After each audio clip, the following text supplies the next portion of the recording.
Bonjour, bonjour. Aujourd'hui, je vais faire une vidéo vraiment énorme parce que, franchement, il manquait 2 opérations pour faire un miracle.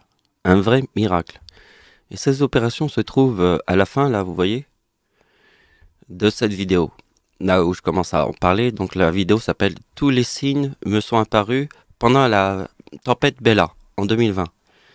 Et donc, je raconte aussi beaucoup d'histoires. Et en fait, j'en ai encore une à vous raconter, mais je vous la raconterai à la fin de la vidéo. Parce qu'il y a des fois, on fait plus de mathématiques. Mais là, dans cette vidéo, j'ai plus raconté une histoire. Je vais commencer par vous montrer en fait la fin de cette page. Comme ça, pour ceux qui auraient vu ma vidéo hier, c'est plus sympa, direct, ils comprennent. Vous voyez, en fait, j'avais pas pensé à ça.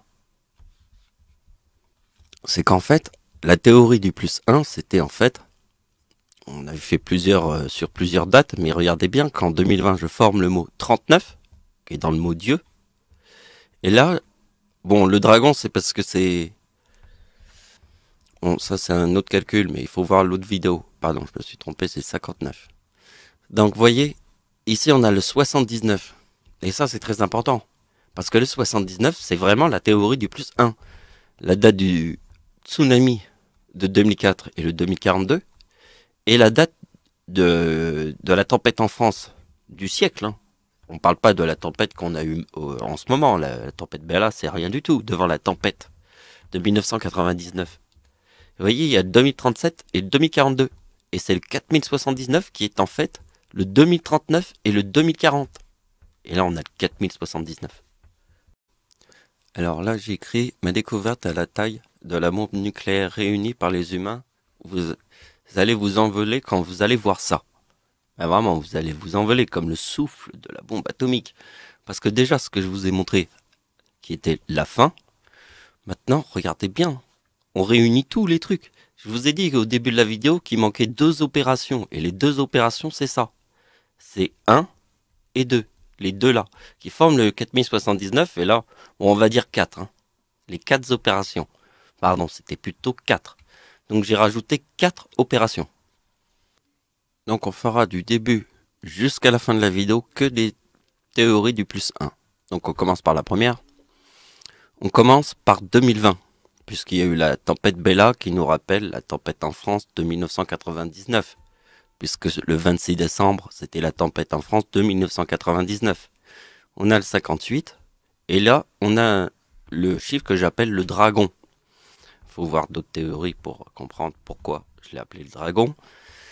Et là, on voit le mot antéchrist en faisant la théorie du plus 1, le 117. Alors rappelez-vous que dans les mots, le D est la 4e lettre de l'alphabet, le R 18e, A première lettre, G 7e lettre, je crois, 15 et 14. Ah, je le fais de tête comme ça, sans papier, sans rien. Je connais presque toutes les lettres, des fois certains je les oublie, mais ça revient.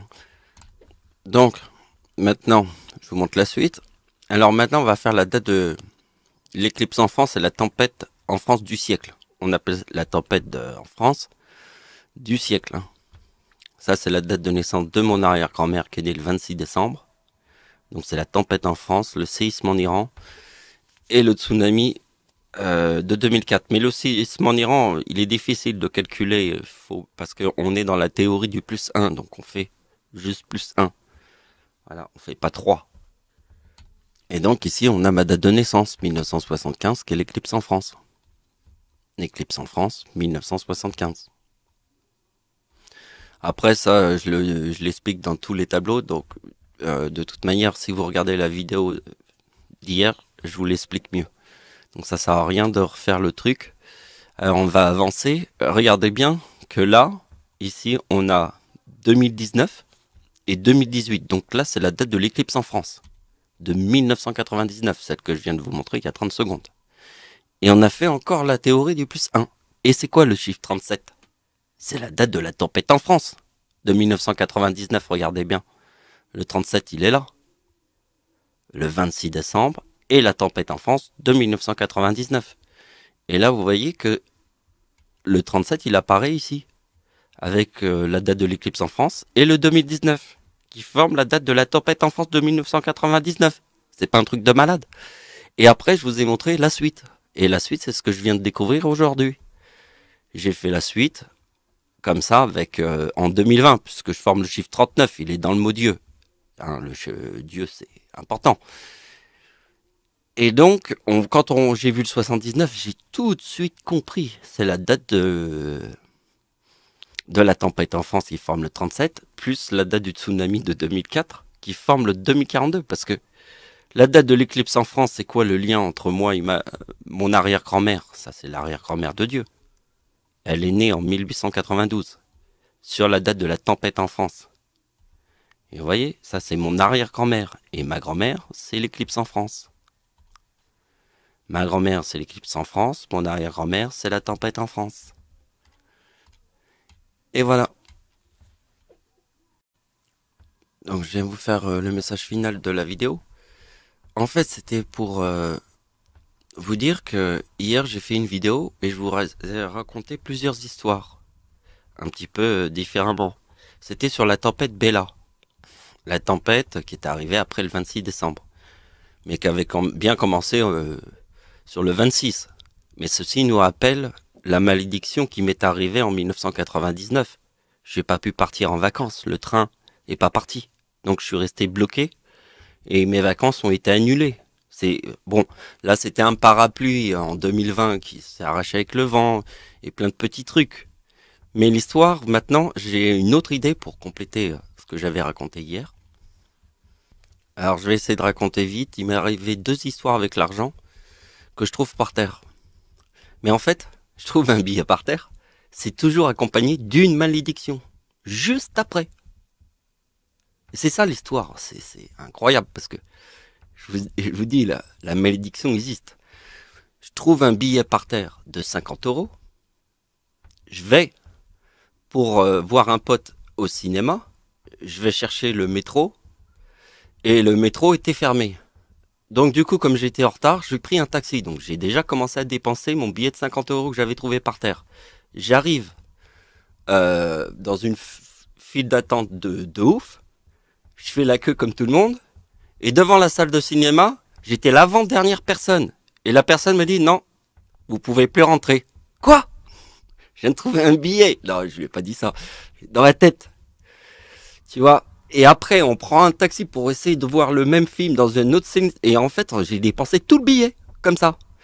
Et il m'est arrivé une autre fois où je trouve 3 billets de 50 dans la gare. Qui allaient vers... je crois que c'est la gare d'Austerlitz. Je suis pas sûr. Mais je devais aller à Bourges pour le week-end. Et je trouve 3 billets de 50 par terre. Et attention, j'ai loupé mon train ce jour-là. Et c'est la raison pourquoi je trouve 3 billets. J'étais carrément dans là où il y a tous les guichets. Hein. Il y avait plein de gens. Mais comme les billets, ils étaient tellement neufs, ils étaient sur le sol. Et même mes yeux ne l'avaient pas vu de loin. Hein. Parce que quand je les ai vus, ils étaient sur mes pieds. Au bout de mes pieds, 3 billets de 50, tac! J'ai arrêté de marcher, j'ai regardé, il y avait plein de gens autour de moi. Je me suis baissé, je me suis demandé si on me regardait. J'étais jeune à cette époque-là, je croyais même pas en Dieu, hein. D'ailleurs, tous les billets que j'ai trouvés, c'était à l'époque quand je croyais pas en Dieu. Donc, vous voyez, maintenant que j'y repense, je me dis que je vois la malédiction quand même. Voilà, c'est la fin de la vidéo. Merci de m'avoir suivi, au revoir.